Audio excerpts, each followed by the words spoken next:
তো প্রিয় ক্লাস 10 অর্থাৎ মাধ্যমিক ছাত্রছাত্রী বন্ধুরা, তোমরা যারা যারা এইবারে সেকেন্ড ইউনিট টেস্ট 2026 পরীক্ষা দিতে চলেছো, তোমাদের জন্য নিয়ে এসেছি বাংলা বিষয়ের বাছাই করা নমুনা প্রশ্নপত্র সাজেশন।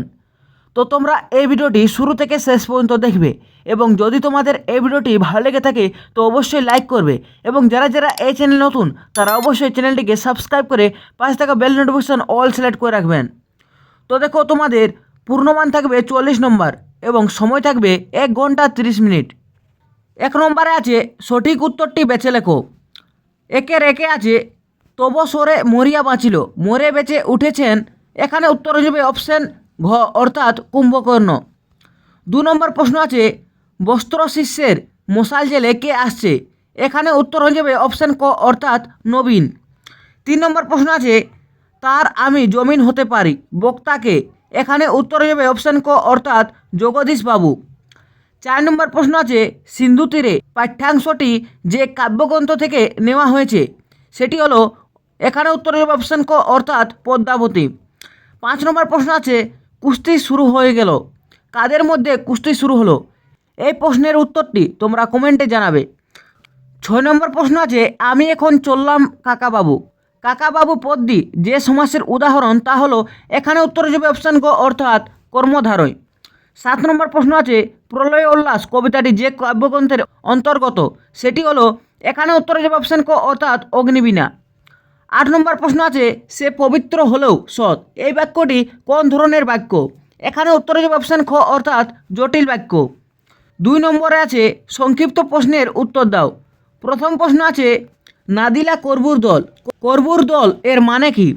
2 আছে ধ্বংস দেখে ভয় কেন তোর, ধ্বংস দেখে কেন ভয় করা উচিত নয় বলে কবি মনে করেছেন।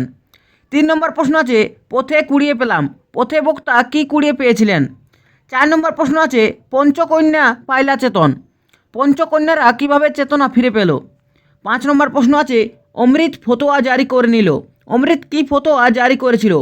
2-6 আছে মন মাঝি শব্দটির বেশ বাক্য সহ সমাস নির্ণয় করো। 2-7 আছে বেশ বাক্য এর আরেকটি নাম লেখো। 2-8 আছে সর্বনাশ যা হবার হয়েছে, এই বাক্যটি নঙ্গর্থক বাক্যে রূপান্তর করো। 3 নম্বরে আছে নিচের প্রশ্নগুলোর মধ্যে যে কোনো একটি নির্বাচন করে 60টি শব্দে উত্তর দাও। 3-1 আছে হাসিবেন মেঘবাহন রুষিবেন দেবগ্নি, কি শুনে তারা হাসবেন ও রুষ্ট হবেন। 3-2 আছে বিস্মিত হইল, কে বিস্মিত হলো, তার বিস্ময়ের কারণ কি। 4 নম্বর আছে যে কোনো একটি প্রশ্নের উত্তর দাও 60টি শব্দের মধ্যে।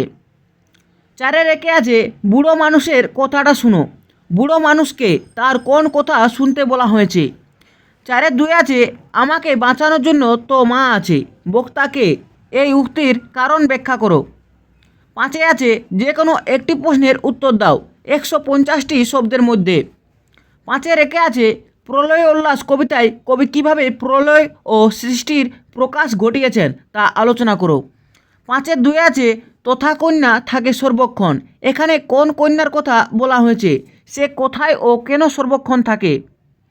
6 নম্বর আছে যে কোনো একটি প্রশ্নের উত্তর দাও 125টি শব্দে। 6-1 আছে মনে হয় ওর নিঃশ্বাসে বিষ, ওর দৃষ্টিতে আগুন, ওর অঙ্গ সঞ্চালনে ভূমিকম্প, এখানে কার কথা বলা হয়েছে তার চারিত্রিক বৈশিষ্ট্য আলোচনা করো। 6-2 আছে জাতির সৌভাগ্য সূর্য আজ অস্তাচলগামী, এমন কথা বলার কারণ কি। 7 নম্বর প্রশ্ন আছে যে কোনো একটি প্রশ্নের উত্তর দাও 150টি শব্দে। 7-1 আছে হঠাৎ কনির 2 চোখ জলে ভরে এলো, কেন কনির চোখ জলে ভরে উঠেছিল, এরপর কি ঘটেছিল। 7-2 আছে খিদ্দা এবার আমরা কি খাবো, বক্তাকে, এই উক্তির আলোকে বক্তার অসহায়তা বিশ্লেষণ করো। 8 নম্বরে আছে যে কোনো একটি প্রশ্নের উত্তর দাও 150টি শব্দে। 8-1 আছে মাধ্যমিক পরীক্ষার পর কি নিয়ে পড়বে, এই নিয়ে 2 বন্ধুর কাল্পনিক সংলাপ রচনা করো।